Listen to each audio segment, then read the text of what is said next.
saya sesuai disiplin saya begini. Saya akan cerita tentang argumentasi ilmiah bahwa ahli sunnah wal jamaah itu luar biasa. Saya di Jogja berteman banyak para profesor, para doktor, termasuk akademisi sosial yang mungkin pernah di mana-mana.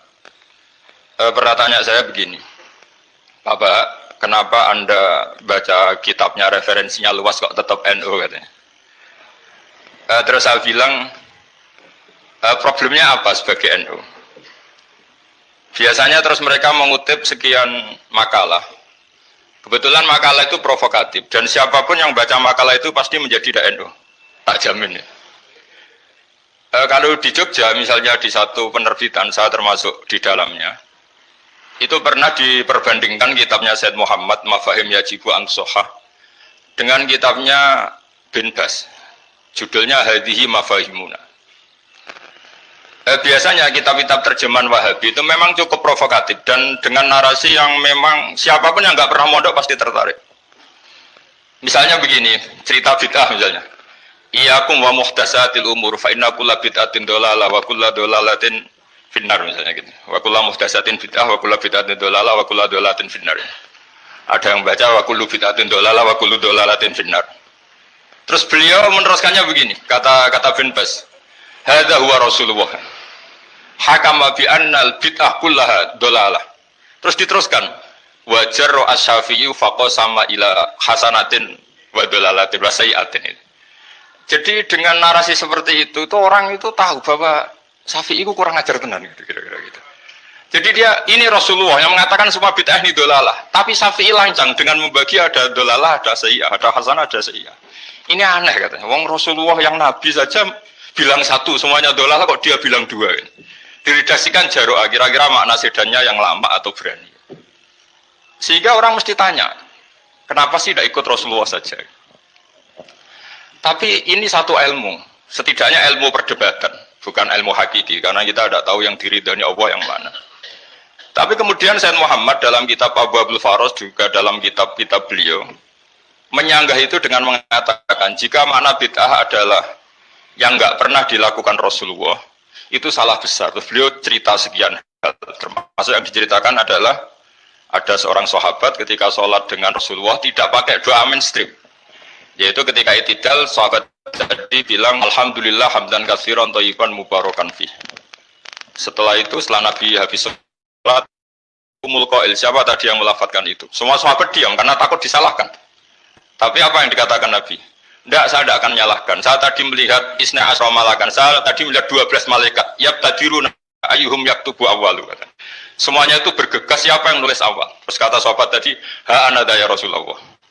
Padahal ini satu kalimat yang bahkan Rasulullah tidak mengajarkan. Dan Rasulullah bahkan iskal. Kenapa ada kalimat itu? Tapi toh dibenarkan oleh Allah dan Rasul. Cerita Said Muhammad kedua adalah ada sahabat setiap ngimami itu main kulhu. Wah, ngimami apa saja main kulhu. Singkat cerita makmumnya itu gerutu. Ini orang kok main kulhu terus ini. Setelah dilaporkan ke Rasulullah, ditanya sama Rasulullah, kenapa kamu main kulhu ini? Dilaporkan ke saya. Kata si musolli tadi, imam tadi, li annaha sifatur rahman. Dalam surat itu semua sifatnya Allah. Maka fa'ana uhibbuha. Saya senang itu.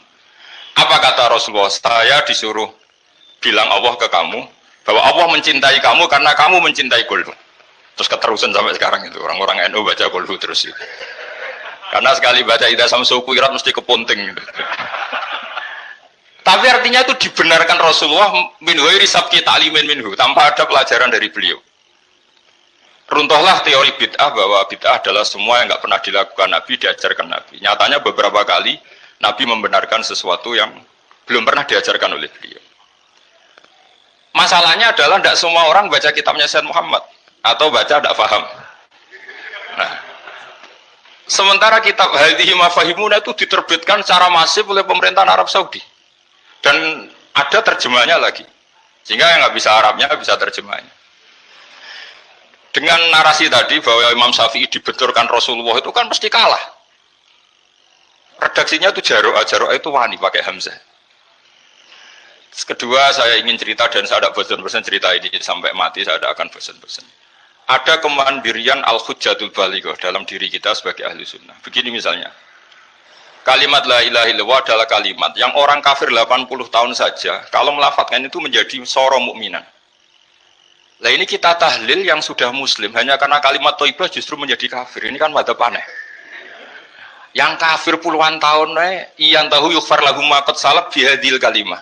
Ini kita karena tahlilan sampai nyekel patok menjadi kafir juga karena la ilaha illallah. Ini aneh. Jadi kalimatun sing yakunu bial kafiru musliman menjadi kalimatun yakunul mukminu biha kafirun. Ini kan kaidah yang aneh. Nah, saya ingin kalau ahli sunnah yang seperti ini sudah mandiri, sudah sehat, ya baguslah seperti itu. Terus yang terakhir, kenapa ditambahi an-nahdiyah? Ya seperti yang dikatakan moderator tadi. Di terminologi internasional itu kalau ahli sunnah pokoknya yang tidak sabu sahabat ahli sunnah. Sehingga Wahabi, Muhammadiyah, Ikhwan semuanya ahli sunnah wal jamaah. Karena kalau di media internasional asal tidak Syiah itu ahli sunnah. Hanya itu saja perbandingannya. Kalau ikramus sahabah ya ahli sunnah, kalau sabu sahabah ya Syiah. Problemnya adalah kita tidak ikut kelompok besar ahli sunnah yang mainstream di internasional karena mereka anti wasilah, anti tahlil. Sehingga terus